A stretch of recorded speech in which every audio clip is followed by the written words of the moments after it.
Hi ಸ್ನೇಹಿತರೆ, welcome back hour job alert ಇನ್ Kannada YouTube ಚಾನಲ್ಗೆ. ಸ್ನೇಹಿತರೆ, 28,740 ಭಾರತೀಯ ಅಂಚೆ ಇಲಾಖೆಯಲ್ಲಿ ಖಾಲಿ ಇದ್ದ ಹುದ್ದೆಗಳಿಗೆ ಸಂಬಂಧಿಸಿದಂತೆ ಆಲ್ರೆಡಿ ಒಂದನೇ ಲಿಸ್ಟ್ ಅನ್ನ ಬಿಟ್ಟಿದ್ರು. ಒಂದನೇ ಲಿಸ್ಟ್ ಗೆ ಸಂಬಂಧಿಸಿದಂತೆ ಯಾರೆಲ್ಲ ಆಯ್ಕೆಯಾಗಿದ್ರು ನೋಡ್ರಿ, ಡಾಕ್ಯುಮೆಂಟ್ಸ್ ವೆರಿಫಿಕೇಶನ್ ಇತ್ತು. ಡಾಕ್ಯುಮೆಂಟ್ಸ್ ವೆರಿಫಿಕೇಶನ್ ಕೂಡ 23ಕ್ಕೆ ಅಂದ್ರೆ ಇದೇ ತಿಂಗಳು 23ಕ್ಕೆ ಮೊನ್ನೆ ತಾನೇ ಮುಗೀತು.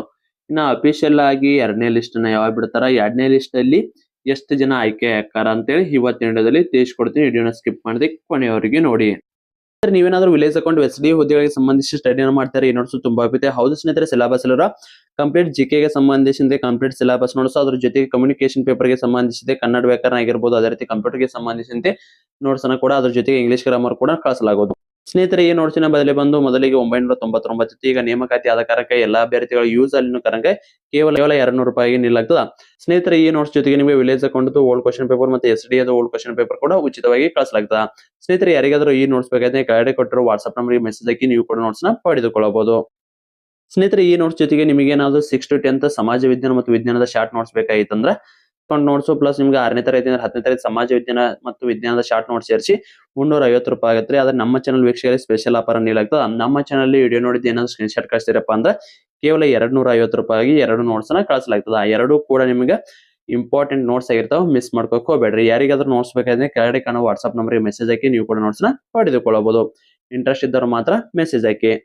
ಸ್ನೇಹಿತರೆ, ಸಾಕಷ್ಟು ಅಭ್ಯರ್ಥಿಗಳು ಒಂದನೇ ಲಿಸ್ಟ್ ಅನ್ನ ಏನ್ ಬಿಟ್ಟಿದ್ರಲ್ಲ, ಆ ಒಂದನೇ ಲಿಸ್ಟ್ ಅಲ್ಲಿ ಡಾಕ್ಯುಮೆಂಟ್ಸ್ ವೆರಿಫಿಕೇಶನ್ ಅಲ್ಲಿ ಫೇಲ್ ಆಗ್ಯಾರಿ. ಓಕೆ ರೀ, ಫೇಲ್ ಆಗಿದ್ದು ಹಿಕ್ಕಟ್ ಮಾತಾಡ್ರಿ. ಈಗ ಸ್ಟಾರ್ಟಿಂಗ್ ಪಾಸ್ ಆದವ್ರು ಹೆಂಗ್ರಿ?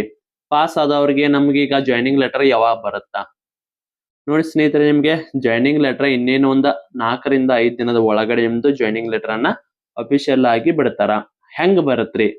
ನಿಮ್ದು ಜಾಯ್ನಿಂಗ್ ಲೆಟರ್ ಬಂದು ನಿಮ್ಮ ಪೋಸ್ಟ್ ಮುಖಾಂತರನ, ನೀವೇ ಡಾಕ್ ಸೇವಕ ಹುದ್ದೆಗಳಿಗೆ ಆಯ್ಕೆ ಆಗಿರ್ತೀರಿ, ಪೋಸ್ಟ್ ಮ್ಯಾನ್ ಆಗಾಕ ಪೋಸ್ಟ್ ಮುಖಾಂತರ ನಿಮಗ ಜಾಯ್ನಿಂಗ್ ಲೆಟರ್ ಬರತ್ರಿ. ಜಾಯ್ನಿಂಗ್ ಲೆಟರ್ ಹೆಂಗ್ ಕಳಿಸ್ತಾರಪ್ಪ ಅಂದ್ರೆ ಆಲ್ರೆಡಿ ಅವ್ರ ಕಡೆ ಎಲ್ಲ ಕೂಡ ಪ್ರೂಫ್ ಕೊಟ್ಟಿರ್ತೀರಿ, ಆಧಾರ್ ಕಾರ್ಡ್ ಕೊಟ್ಟಿರ್ತೀರಿ, ಅದೇ ಅಡ್ರೆಸ್ಗೆ ಅವರು ನಿಮ್ ಜಾಯ್ನಿಂಗ್ ಲೆಟರ್ ನ ಕಳಿಸ್ತಾರ್ರಿ. ಇನ್ನ ಇದಕ್ಕೆ ಸಂಬಂಧಿಸಿದಂತೆ ಏನೇ ಡೌಟ್ ಇದ್ರು ಅಂದ್ರೆ ಜಾಯ್ನಿಂಗ್ ಲೆಟರ್ ಗೆ ಸಂಬಂಧಿಸಿದ ಏನೇ ಡೌಟ್ ಇದ್ರೆ ಕಮೆಂಟ್ ಮೂಲಕ ತಿಳಿಸಿ. ಎಲ್ಲರೆಲ್ಲ ಆಯ್ಕೆ ಆಗ್ಯಾರ ನೋಡ್ರಿ, ಅವ್ರಿಗೆಲ್ಲರಿಗೂ ಕೂಡ ಆಲ್ ದ ಬೆಸ್ಟ್. ಇವಾಗ ನೆಕ್ಸ್ಟ್ ಇಂಪಾರ್ಟೆಂಟ್, ಎರಡನೇ ಲಿಸ್ಟ್ ಕಾಯಕರ್ತಾರ್ಗೆ ಏನ್ ಗುಡ್ ನ್ಯೂಸ್ ಐತಿ ಸ್ನೇಹಿತರೆ. ಡಾಕ್ಯುಮೆಂಟ್ಸ್ ವೆರಿಫಿಕೇಶನ್ 23ಕ್ಕೆ ಮುಗಿತಾ. ಅವ್ರು ಪ್ರತಿ ಸಾರಿ ನೇಮಕಾತಿ ಆದಂಗ ಯಾವ ರೀತಿ ಮಾಡ್ತಾರಪ್ಪ ಅಂದ್ರ, ಡಾಕ್ಯುಮೆಂಟ್ಸ್ ವೆರಿಫಿಕೇಶನ್ ಆದ ನಂತರ 8 ರಿಂದ 10 ದಿನಕ್ಕೆ ನಿಮ್ದು ರಿಸಲ್ಟ್ ಅನ್ನ ಪ್ರಕಟ ಮಾಡ್ತಾರ.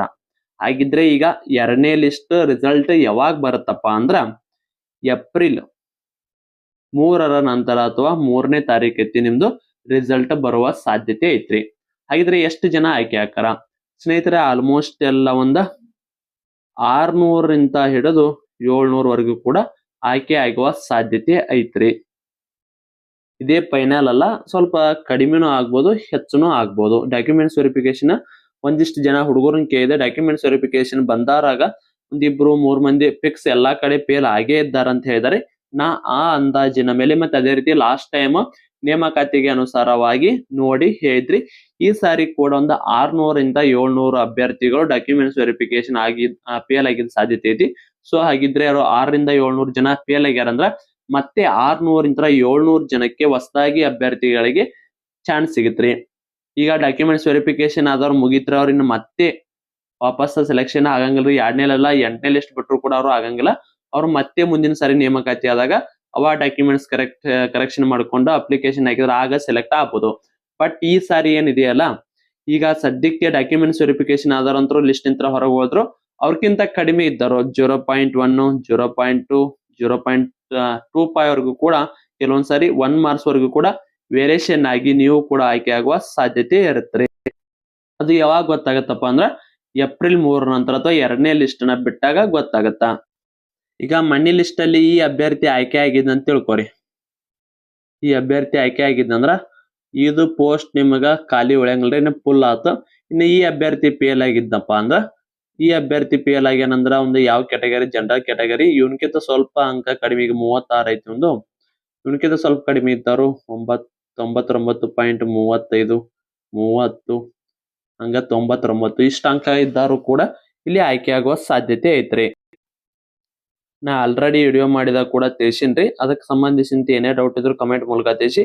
ನಾ ಮತ್ತೆ ಇದಕ್ಕೆ ಸಂಬಂಧಿಸಿದಂತೆ ಇನ್ನೊಂದು ಅಪ್ಡೇಟ್ ವಿಡಿಯೋನ ಮಾಡಿ ತಿಳಿಸ್ತೀನಿ. ಯಾಕಪ್ಪ ಅಂದ್ರೆ 2ನೇ ಲಿಸ್ಟಿಗೆ ನಿಮ್ದು ಎಷ್ಟು ಅಂಕ ಇದ್ರೆ ಸೆಲೆಕ್ಷನ್ ಆಗುತ್ತೆ, ಅಂದ್ರೆ 2ನೇ ಲಿಸ್ಟಿಗೆ ಎಷ್ಟು ಅಂಕ ಮಿನಿಮಮ್ ಎಷ್ಟು ಸ್ಕೋರ್ ಇದ್ರೆ ಸೆಲೆಕ್ಷನ್ ಆಗುತ್ತೆ ಅಂತೇಳಿ ಮುಂದಿನ ವಿಡಿಯೋದಲ್ಲಿ ತಿಳಿಸ್ಕೊಡ್ತೇನೆ ರೀ. ನಿಮ್ದು ರಿಸಲ್ಟ್ ಬಂದು ಏಪ್ರಿಲ್ ಏನಿದೆಯಲ್ಲ ಏಪ್ರಿಲ್ 3 ಅಥವಾ 4ನೇ ತಾರೀಕಿಗೆ ಬರುವ ಸಾಧ್ಯತೆ ಐತ್ರಿ. ಏಪ್ರಿಲ್ 3ನೇ ತಾರೀಕಿಂದ 10ನೇ ತಾರೀಕಿನ ಒಳಗಡೆ ಬರ್ತ ನೋಡ್ರಿ, ಇದು ಫಿಕ್ಸ್ ರೀ. ಐತಲ್ಲ ಸ್ನೇಹಿತರೆ, ಇದಾಗಿತ್ತು ಇವತ್ತಿನ ವಿಡಿಯೋ. ಮತ್ತೆ ಮುಂದಿನ ವಿಡಿಯೋದಲ್ಲಿ ಸಿಗೋಣ. ಶುಭ ದಿನ.